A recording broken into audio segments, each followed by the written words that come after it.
So, with Mass Effect Legendary Edition dropping this week, there's a lot of changes incoming, especially for the original game. Whether these will be improvements is yet to be seen, but I wanted to take some time to discuss my feelings towards the original before they're influenced by my playthrough of the remaster. The first game in the trilogy is easily the weakest for me, which I can assess from playtime alone. This isn't to say it's bad, it's actually fantastic, but it's certainly the one I have the least interest in revisiting. Let's set some criteria here for the sections we need to return to after I play the remaster. For the first game, I'd like to discuss gameplay, exploration, the Mako, the main story missions, the inventory system, and the visuals. No story spoilers here, just thoughts and overall concepts, so hop in veterans and new players alike. Gameplay is an obvious place to start for me, as it completely falls flat in the first installment. The weapons have no feeling of impact, as the RPG origin of BioWare rears its ugly head, when gunfights feel more like stat checks than intelligent or skillful warfare. Every trigger pull feels like a dice roll on your chances of fitting your enemy inside that stupid little circle as you chip away at a stat bar on enemies that feel as two-dimensional as their AI. I never felt more challenged on higher difficulties, only more inconvenienced, which meant most playthroughs happen on normal difficulty, plowing through boring enemies on my way back to the interesting bits. The powers also felt rather insignificant, more necessary on tougher enemies for sure, but it never felt dynamic like the combo detonations or more advanced powers in the next two installments. The only squad balancing I ever felt like I did was to make sure I had someone with decryption and electronics paired with whoever I thought would be interesting for dialogue options in the current mission. Making me enjoy a playthrough on Insanity, the way I did Mass Effect 3, is where the bar is here, along with a working cover system. Exploration being next, I should just roll the Mako into that and say that the original Mako was a fantastic disaster. The machine gun was useless, it wasn't affected by gravity. The excess of Omnigel in your inventory in any repeat playthrough made any damage taken irrelevant, touching lava would send you back so far you'd wonder if the game actually had checkpoints, and despite all of this, I love the damn thing, and most players love the damn thing. The Mako is the only good thing that came out of exploring vastly boring worlds in search of repetitive objectives and buildings made of reused assets. I'm sorry if I'm being kind of negative right now, I swear I love this game, but we'll get there in a minute. I just have no interest in bouncing around mildly different looking planets, clearly placed to satisfy the exploration and collector types who naturally drift to open world experiences like this.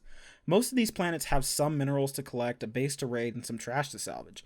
On most playthroughs nowadays, I hit missions I know will come up later in games and ditch the rest. The benchmark here will get me to be interested in exploring these planets without some kind of narrative objective. Okay, so the main story missions. I'm already aware they fixed the lava of instant death on Therum, for which I'm grateful, and the rest of that mission was actually really fun, so gameplay improvements could make it a real banger.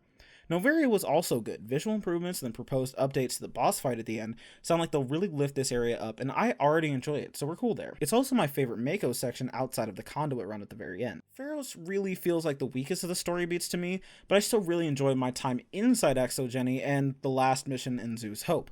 The weak parts that I'd like to see improved are the busy work in the tunnels afterworks, and the fact the Skyway section feels pretty pointless. It really could have been a loading screen without hurting my experience. Eden Prime was all in all a pretty great intro to the series, and I wouldn't change much. Just let it roll. Same thing could be said for Virmire, which is easily the best mission in the game. Give me resolution updates and proposed gameplay changes you were talking about in your trailers, and we're all good. Ilos, however, could really do with some improvements. Half a dozen playthroughs, and it still always find myself getting lost in the damn place, wandering around in circles because everything looks the same. And that's gotta be improved upon somehow. I don't know exactly how to do it, but it's such a turnoff when you have this mission that's supposed to be incredibly time sensitive, and I'm wandering around like an 8-year-old looking for his mom in Walmart. I heard that Pinnacle Station won't be making a return, for which I'm grateful, and Bring Down the Sky was already up to the standard of the main game, so we can leave it be. I know it's weird to cover the inventory separate from gameplay, but holy shit, this thing is an absolute mess with far too many weapons, mods, and armor sets. I'm sorry to anyone who enjoyed it, but inventory management is just not a fun part of the game. When I open the inventory tab, I don't want to spend 10 minutes going through a list of things to scrap or keep that I didn't even know I picked up. The changes they made in Mass Effect 2 were a little extreme, but I think they hit a great balance in the third game. Ammo powers trim unnecessary fat from the system while making weapon mods a separate screen altogether really cleans up the area. Combine that with the upgrade system from 3, rather than having to inventory 6 of each level of each gun for each person along with their Omni tools and biotic amps, it's just such a relief. See, that was just complicated to say. The system in the third game led to a whole host of different weapons that actually felt different, rather than the first game where the only difference between weapons in the same class was a stat check.